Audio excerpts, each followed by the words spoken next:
십계명 오늘 5번째 계명을 함께 보겠습니다. 출애굽 20장 12절 말씀을 함께 읽도록 하겠습니다.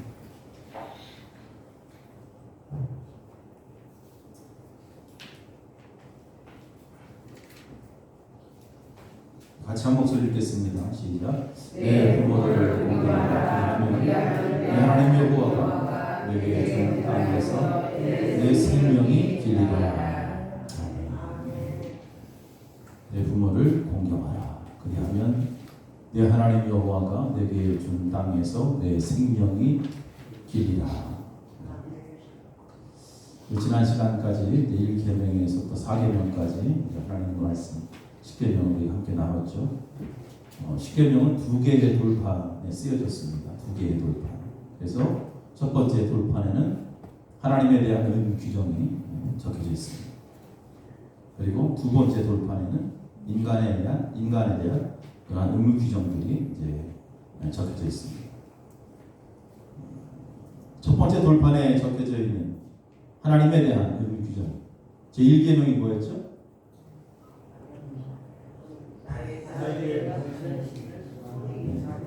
제1계명이 뭐였습니까? 자꾸 잊어버려요. 똑같은 설교 또 해야 돼요. 가장 핵심적인 계명이죠. 1계명. 뭐예요? 다른 신을 두지 말라. 자, 이것이 우리 삶 속에 지켜질 때에 2계명, 3계명, 4계명까지 지켜지는 거예요. 하나님밖에 참 신이 없음을 고백하는 거죠. 입술을 통해서. 그럴 때 우상을 만들지 않죠. 하나님밖에 없다는 것을 알기 때문에 그 여호와 하나님이 참 신임을 믿기 때문에 그 여호와의 이름을 망령되게 부르지 않습니다.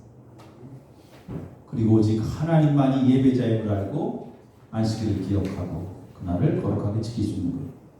그래서 제1계명이 참 중요하다. 두 번째 돌판에 쓰여져 있는데 가장 첫 번째 계명이 뭐예요? 두 번째 돌판은 오늘 읽은 이 말씀이죠. 내 부모를 공경하라. 내 부모를 공경하라. 부모를 공경하는 거예요. 거기서부터 시작되는 것입니다. 인간에 대한 의무 규정들이. 그래서 7계명, 8계명, 9계명, 10계명까지 다 이어집니다. 살인하지 말라, 간음하지 말라, 도둑질하지 말라, 거짓 증거하지 말라, 이웃의 것을 탐내지 말라. 이것이 다 이어집니다. 이제 우리는 두 번째 돌판에 쓰여진 하나님의 계명에 관해서 이제 오늘 살펴보려고 합니다. 6개의 계명, 두 번째 돌판 6개의 계명을 한마디로 함축하면 그거죠. 이웃에 대한 의무들. 그 이웃을 사랑하라. 이렇게 우리가 해석할 수 있습니다.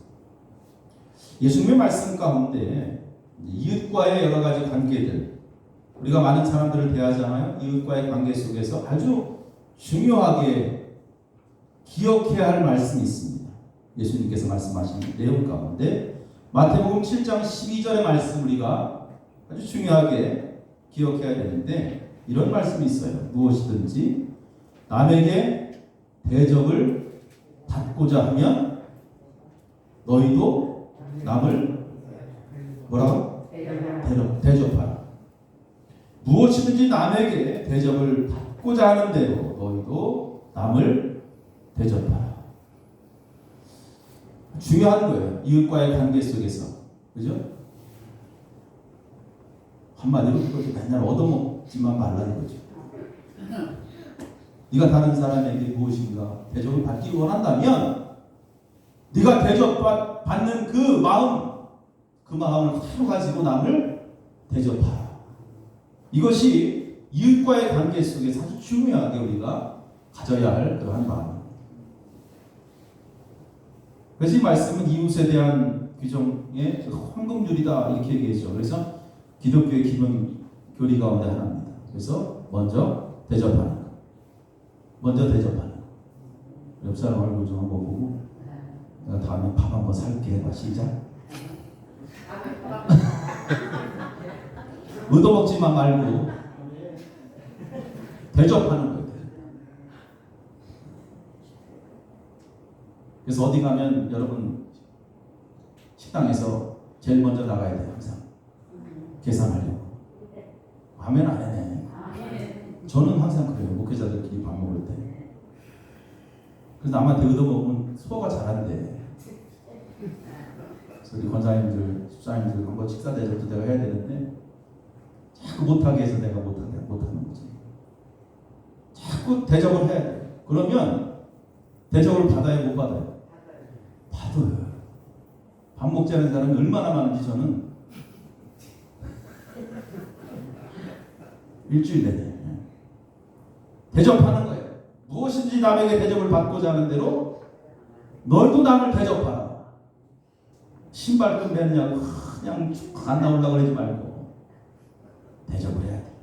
그래야 대접을 받는. 이것은 이웃과의 관계 속에서 아주 중요한 거예요. 예수님께서 말씀하신 거예요. 특별히 기독교인들은 이웃과의 관계를 아주 중요하게 생각하고 있어야 돼요. 그래서 이웃 사랑하기를 자기 몸과 같이 사랑하라고 했어요. 자기의 몸과 같이 사랑하라. 뜻이 뭐예요? 그 이웃을 사랑하는 것이 곧 자기 자신을 사랑하는 것과 같다는 거예요. 나를 사랑하는 최상의 방법이 무엇입니까? 이웃을 사랑하는 거예요. 이웃을 사랑하는 거예요. 그래서 이웃을 사랑하며 살아갈 때 그것은 곧 자신을 사랑하는 것이고 그것이 최상의 것이 된다. 그래서 하나님께서 이웃과의 관계 속에 어떻게 너희들이 지내야 될 것인지를 아주 그 계명을 통해서 객관화시켜 버렸어요. 하나님께서.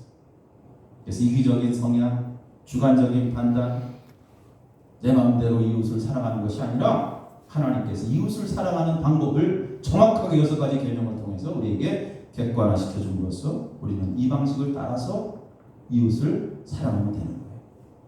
그래서 우리가 이웃을 사랑할 때 내 방법대로 사랑하는 것이 아니라 이미 정해진 방법, 하나님께 주신 말씀을 따라서 그들을 사랑할 때 거기에 이기적인 성향이 드러나지 않는다는 것입니다. 우리는 세상 살아가면서 나 혼자 산다라는 생각에서 벗어나야 돼요. 나 혼자 살지 못해요. 이웃들과 함께 살아가는 거예요. 주변 사람이 있어야 내가 있는 거예요. 이러한 함께 살아간다라는 생각을 늘 가져야 돼요. 이 함께 살아간다라는 그 말 속에는 나는 다른 사람을 위해서 아무것도 하지 않는 존재가 아니다 이런 뜻이죠. 다른 사람을 돌보지 못하는 자는 이웃을 자신과 같이 사랑할 수가 없다라는 거예요. 여러분 디모데후서 3장 2절에 보니까 사람들이 자기를 사랑하며 돈을 사랑하며 자랑하며 교만하며 비방하며 부모를 거역하며 감사하지 아니하며 거룩하지 아니하며. 자, 일반적인 사람들의 성향을 디모데후서 3장 2절에 이렇게 말씀합니다. 자신들의 행복과 편안함을 위해서 살아갑니다. 다른 사람은 보이지가 않는 거예요. 나만 잘 살면 되지? 라는 식의 그러한 삶의 방식. 과연 그것이 행복한 삶일까? 여러분 이웃을 자신과 같이 사랑하라는 것은 다른 이들을 위해서 내가 수고해야 된다라는 것. 다른 사람들을 위해서 섬기고 수고해야 된다라는 것이 거기에 포함되어 있는 거예요. 그것이 결국 인간 전체에 복이 되는 말씀입니다. 그래서 하나님께서는 계속해서 내 이웃을 사랑하라. 내 이웃을 사랑하라. 이것이 결국 너에게 복이 되는 길이다 라고 말씀하시는 거예요. 자, 오늘 제 5계명 부모를 공경하라. 자, 5계명에서 말하는 부모는 물론 우리의 혈육의 부모도 포함됩니다. 그런데 좀 더 넓게 이 말씀을 우리가 해석해 본다면 부모라는 것은 바로 윗사람을 이야기하는 거예요. 윗사람을 이야기하는 거예요. 그래서 이 5계명, 이웃에 대한 규정이죠. 아랫사람에 대한 의무 규정, 특별히 윗사람을 대할 때 너희들이 부모를 공경하듯이 너희 부모와 같이 대할 것을 이야기하는 것입니다. 그래서 부모를 공경하라. 이것은 이 혈육의 부모를 포함해서 윗사람들을 다 포함하고 있다라는 그러한 말씀이죠. 그래서 나이와 은사에 따라서 윗사람이 부모가 되는 것입니다. 그런 의미에서 윗사람은 아랫사람을 대할 때 반대로 자녀를 대하듯이 서로 사랑하는, 보살피는 그러한 마음을 가져야 된다. 아랫사람은 윗사람을 대할 때 부모를 대하듯이 해야 된다는 것입니다. 왜 그러냐면 내가 왜 아랫사람이고 저 사람이 왜 윗사람이니까 그거 쓴 거예요. 하나님의 섭리로 되어진 일이기 때문에. 자, 민수기 11장 12절의 말씀 보면 이런 말씀이 있습니다. 이 모든 백성을 내가 배웠나이까. 모세가 얘기하는 거예요. 이 모든 백성을 내가 배웠나이까. 내가 그들을 낳았나이까. 어찌 주께서 내게 양육하는 아버지가 젖 먹는 아이를 품듯 그들을 품에 품고 주께서 그들의 열주에게 맹세하신 땅으로 가라 하시나이까. 이게 무슨 말이에요? 하나님께서 모세에게 이스라엘 백성들은 너의 자녀다 이렇게 얘기하는 거예요. 이스라엘 백성들 너의 자녀라고 생각하면서 네가 그들의 부모 역할을 해라. 아버지 역할을 해라. 그래서 모세는 분명 이스라엘 백성들의 부모와 같은 역할을 맡고 그들을 가나안 땅으로 이끄는 거예요. 혈육의 부모가 아니지만 하나님께서 그에게 그러한 사명을 주신 거예요.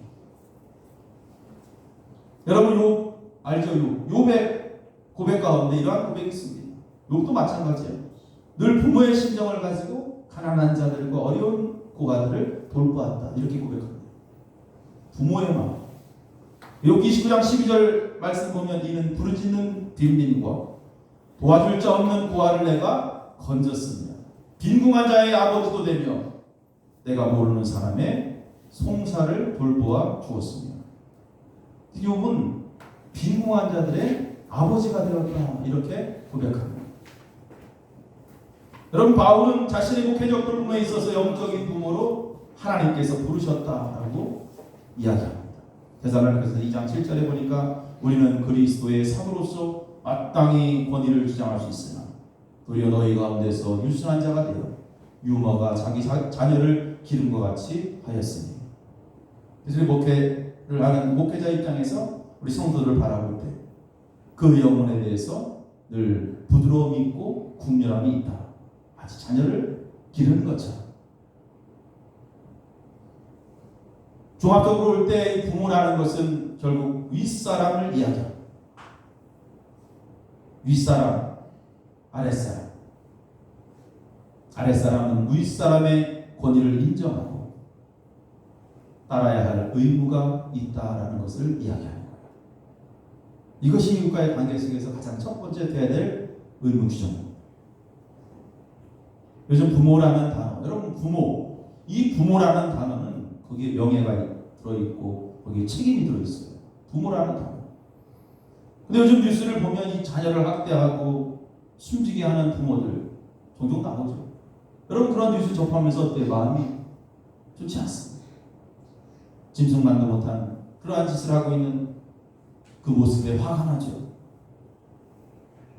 부모라는 단어에 이렇게 먹지도 않은 행위들이 종종 있습니다. 성경에 보니까 윗사람이든 아랫사람이든 하나님을 두려워하는 마음, 하나님을 두려워하는 마음으로 서로 존중해야 되고 특히 아랫사람은 윗사람에게 복종하는 마음을 갖고 살아갈 것을 성경은 우리에게 가르치고 있습니다. 아랫사람, 윗사람에 대한 의무는 자녀로서의 부모에 대한 것입니다. 여러분 자녀는 부모에 대해서 언제나 감사의 마음을 갖고 있어야 되겠죠. 그것은 하나님을 기쁘시게 하는 일이 됩니다. 그래서 자녀된 도리로서 부모에 대한 존경의 외적 표시가 분명히 나타나야 된다. 말로만 존경하는 것이 아니라 정말 존경하는 것이 삶 속에, 몸 속에 배워나와야 된다. 여러분 솔로몬은 자신이 왕이 되어서 늘 어머니를 존경하는 그러한 외적 표시를 하고 있었어요. 그래서 성경 우리가 쭉 읽다 보면 솔로몬은 그 어머니가 올 때마다 그 왕좌에서 내려와서 항상 어머니를 맞이하는 그 모습이 성경에 쓰여 있어요. 자기가 왕이라고 거기 그 자리에 앉아서 어머니를 맞는 것이 아니라 어머니를 존경하는 마음으로 항상 그 왕좌에서 내려가 어머니를 맞이하는 그러한 솔로몬의 모습을 우리는 성경을 통해서 볼 수 있습니다. 요셉은 총리가 되어서 아버지 야곱을 만납니다. 한 나라의 총리임에도 불구하고 그 야곱의 말에 온전히 순종하는 모습을 볼 수 있습니다. 존경하는 외적 표시가 있었다는 거예요. 또 룻은 시어머니 나오미를 끝까지 돌보는 그러한 존경의 마음을 갖고 있었습니다. 부모를 공경한다는 것은 아랫사람으로서 우리가 윗사람을 대할 때 부모와 같은 마음으로 대하라, 이러한 뜻입니다. 만약 그렇지 않으면 그것은 큰 죄가 된다는 거예요. 우리가 윗사람을 미워하거나 질투하는 행위는 큰 죄가 됩니다. 또 윗사람을 무시하는 것도 큰 죄가 됩니다. 이스라엘 백성들이 사무엘에게 왕을 요구합니다. 그때 사무엘은 그것은 자신을 거부하는 것이라며 이야기합니다. 하나님께서 세운 선지자를 무시하는 것도 큰 죄가 됩니다. 아랫사람이 윗사람을 무시하는 것은 큰 죄가 되고 구약에서는 이런 죄를 죽음으로 처벌했어요. 잠언 30장 17절 말씀 보니까 아비를 조롱하며 어미 순종하기를 싫어하는 자의 눈은 골짜기에 까마귀에게 쪼이고 독수리 새끼에게 먹이죠. 참 무서운 말씀이에요. 부모를 무시하는 자, 윗사람을 조롱하는 자, 윗사람에게 순종하지 않는 자, 구약 성경에서는 다 죽음으로 처벌했다는 거죠. 여러분, 하나님께서는 질서를 귀하게 보시는 분이에요. 질서를 귀하게 보시고 가정을 비롯해서 여러분 어떤 공동체이든 간에 질서를 중요하게 여기십니다. 질서를 무너뜨리는 것은 결국 혼란, 큰 혼란을 야기합니다. 에베소 6장 5절, 6절, 7절 말씀해 보니까 이렇게 써 있어요. 종들아, 두려워하고 떨며 성실한 마음으로 육체의 상전에게 순종하기를 그리스도께 하듯 하라. 눈 가림만 하여 사람을 기쁘게 하는 자처럼 하지 말고 그리스도의 종들처럼 마음으로 하나님의 뜻을 행하고 기쁜 마음으로 섬기기를 주께 하듯 하고 사람들에게 하듯 하지 말라. 특별히 여러분, 교회 안에서 질서는 참 중요합니다. 우리가 질서를 깨고 하나님 앞에서 죄를 짓는 행위를 하지 말아야 된다는 오늘 말씀을 통해서 깊이 깨닫기를 바랍니다. 또한 이어서 제 5계명 말씀을 보면 정말 이 계명을 잘 지켜야 된다라는 그러한 부가적인 내용이 거기에 설명되어 있어요. 보다 이 5계명을 잘 지킬 수 있도록 하나님께서 한 가지 약속을 하셨다는 것입니다. 그래서 그 약속을 받기 위해서, 이 약속의 축복을 얻기 위해서라도 5계명을 잘 지켜야 된다라는 거예요. 이처럼 5계명이 중요하다. 그 약속은 뭐예요? 너의 생명이 길리라, 이렇게 써 있어요. 이 계명을 잘 지킴, 5계명을 잘 지킴으로써 너의 생명이 길게 될 것이다. 그리고 여러분, 생명의 장수를 보장받는 이러한 귀한 말씀. 그럼 생명이 길다는 걸 한번 또 생각을 해봐야 돼요. 요즘 100세 시대, 좀 더 있으면 120세까지 산다고 막 사람들 이야기하는데, 그렇게 오래 살아야 될지 이제 앞으로 오래 사는 것, 과연 그것이 정말 축복일까요? 성경을 통해서 한번 또 몇 가지 살펴봅니다. 요시야 왕, 성경에 보니까 이스라엘 왕들 가운데 선왕입니다. 정말 하나님 말씀대로 살았던 왕입니다. 이스라엘 백성들을 잘 다스렸는데 39살에 하나님께서 부르셨어요.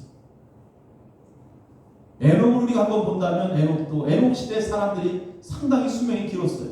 엄청나게 살았어요. 그런데 에녹은 그 사람들에 비해서 절반밖에 살지 못했어요.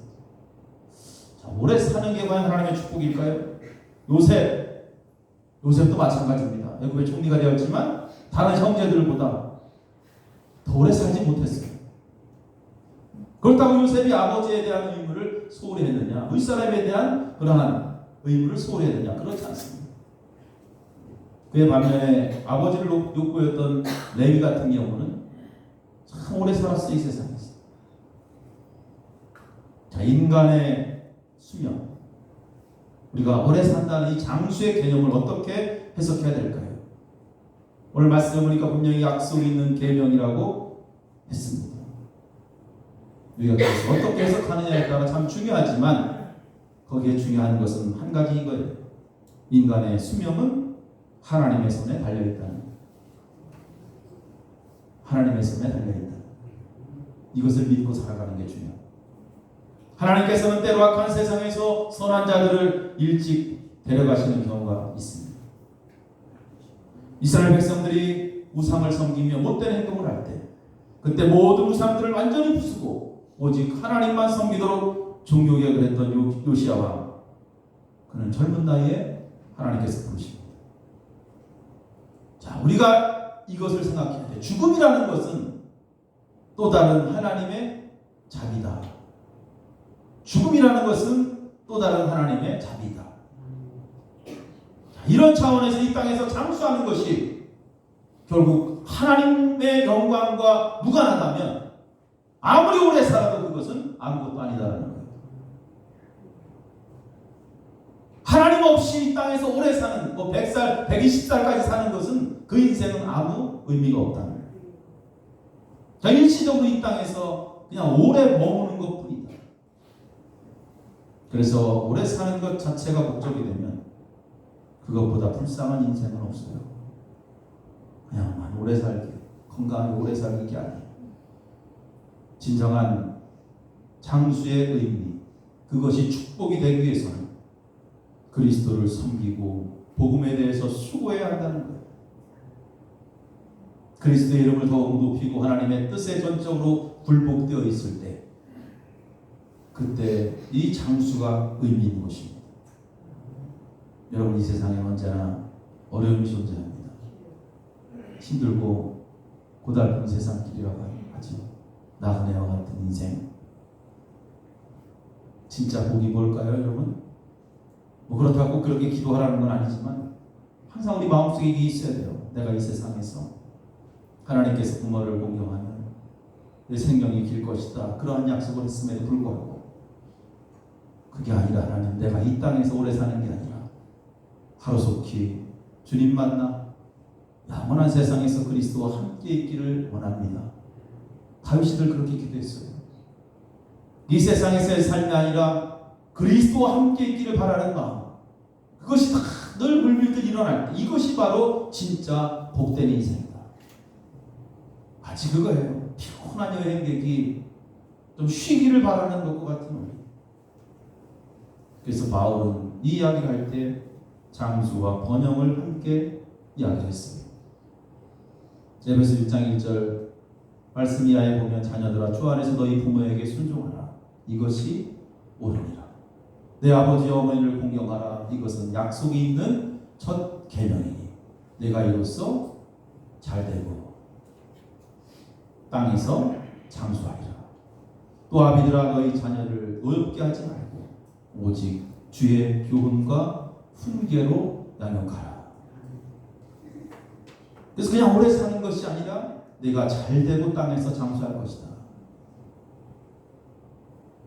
여러분, 오래 살아도 복이 되는 행복한 인생이 있습니다. 첫 번째 어떤 인생일까요? 오직 은혜 안에서 성장을 경험하며 나이가 들수록 영적으로 더욱 성장한다면 그것은 진정한 장수의 복이에요. 그 시편 92편 말씀 보니까 이는 여호와의 집에 심겼으며 우리 하나님의 뜰 안에서 번성하리다. 그는 늙어도 여전히 결실하며 진액이 풍족하고 빛이 청청하니 여호와의 정직하심과 나의 바위 되심과 그에게는 불의가 없음이 선포되리로다. 그는 늙어도 여전히 결실하며 진액이 풍족하고 빛이 청청하니 나이가 들수록 믿음이 더 성장해. 아멘. 아무도 안 해. 아니, 여러분, 나이 들면서 믿음 식어지면 안 돼. 나이가 들수록 하나님 앞에 가기 전까지 믿음이 계속 성장해. 자기 자신 한번 생각을 해봐야 돼. 나이는 자꾸 먹어가는데 내 믿음이 더 굳건해지고 점점 더 성장해 나가는가. 두 번째는 나이가 들었어도 복음에 대한 마음과 열정이 식지 않는다면 그것은 장수의 복이 됩니다. 나이 먹었어. 괜찮아. 모세는 120살에 성경에 보니까 힘도 있었고 눈도 전혀 흐리지 않았어요. 나 나이가 있어도 괜찮아. 지나가는 사람들 만나면 그들에게 복음을 전하는 거예요. 그러한 열정이 있다면 그는 오래 살아도 그것은 장수의 복이 된다. 그리고 나이가 들었어도 세 번째, 사명의식이 있다면 괜찮아요. 그 120세까지 살아도 돼. 그러니까 여러분들 사명의식 가지고 120살까지 살기를 간절히 축원합니다. 사명의식이 있습니다. 나이 들었어도 나는 쓰임받는 존재, 하나님 앞에 쓰임받다 가겠다. 이러한 마음을 가져야 돼. 쓰임받는 존재. 하나님 앞에, 다른 사람 앞에서 쓰임받는 존재가 돼. 세상에는 여러분 은퇴가 있지만 하나님 앞에서는 은퇴가 없어요. 맞죠? 은퇴했다고 뒤짐지고 있지 말라 이 말이에요. 은퇴가 없어. 나이 많다고 핑계대지 말고 아직 걸을 수 있고 복음 전할 수 있을 때 할렐루야. 하나님께 충성해. 그래서 제가 여러분 기도할 때마다 항상 새벽에 우리 귀한 성도들 하나님 건강 달라고. 여기서부터 앉아 계신 분들 제가 얼굴을 기억해요. 그래서 이렇게 돌아가서 이렇게 와서 이렇게 가는 거예요. 새벽에. 그러니까 주일날 와야 돼요. 꼭 나와야 돼. 얼굴이 안 띄면은 새벽에 눈이 안 띄어. 이름 안 나와. 새벽에 기도할 때. 제가 여기 앉아서 기도하면 우리 목사님 사모님도 그렇게 기도를 해요. 조까지 딱 한다면. 그럼 기도하면서 묵상하죠. 건강 달라고. 근데 왜 줘야 되느냐? 왜 줘야 돼요, 여러분? 엉뚱한 데 돌아다니게? 아니요. 건강한 몸 가지고 주님 만나는 날까지 예배 잘 드리고 주어진 사명 잘 충성할 수 있게 해달라고. 아프면 못하잖아요. 아프면 아무것도 못합니다. 그렇게 기도하는 거예요.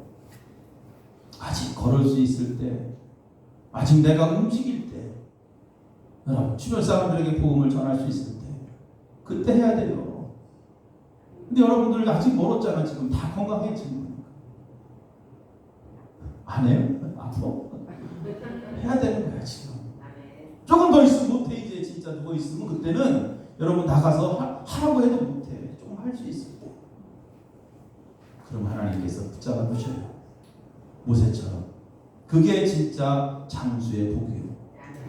그거 없이 그냥 나이가 들수록 믿음은 점점 퇴색해지고 열정도 식어지고 사명의식도 없이 그냥 120살까지 살아봐요. 그거만큼 불쌍한 인생은 없다. 오늘 말씀 정리합니다. 여러분 사람 혼자 살 수 없어요. 여러 사람들 만나고 우리가 함께 살아가요. 그 가운데 이제 아랫사람도 만나고 때로는 윗사람도 만나고. 그런데 중요한 것은 오늘 이 5계명에 서로 존경하는 마음을 가져야 된다. 서로 존경하는 마음을 가져라. 부모를 공경하라는 것은 바로 그거예요.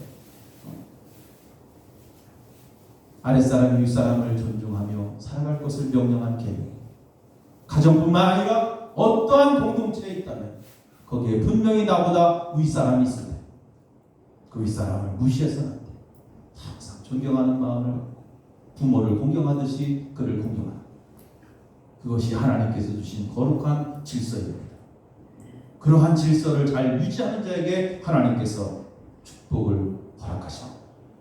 물론 윗사람도 아랫사람을 자식처럼 이렇게 대해야 되겠죠.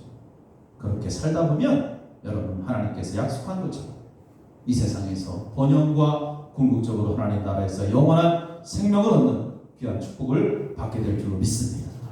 언제나 거룩하신 하나님의 귀한 말씀 앞에 늘 귀를 기울이시며 그 말씀에 순종하여 승리하는 귀한 여러분들 되시기를 주의 이름으로 축원합니다. 기도하시겠습니다. 좋으신 하나님 감사합니다. 오늘 십계명 두 번째 불판에 쓰여 있는 첫 번째 내 부모를 공경하라 하신 하나님의 말씀을 저희들이 귀담아 듣습니다. 우리의 부모뿐만 아니라 우리 함께 살아가는 이웃들, 나보다 위에 사람이 있다면 그를 부모처럼 공경하며 존경하며 섬기며 살아갈 수 있는 그러한 마음들을 허락해 주시옵소서. 하나님께서 주신 귀한 질서 앞에 철저히 순종할 수 있는 그러한 모습이 되도록 우리를 붙잡아 주시옵소서. 거룩하신 예수님의 이름으로 기도합니다. 아멘.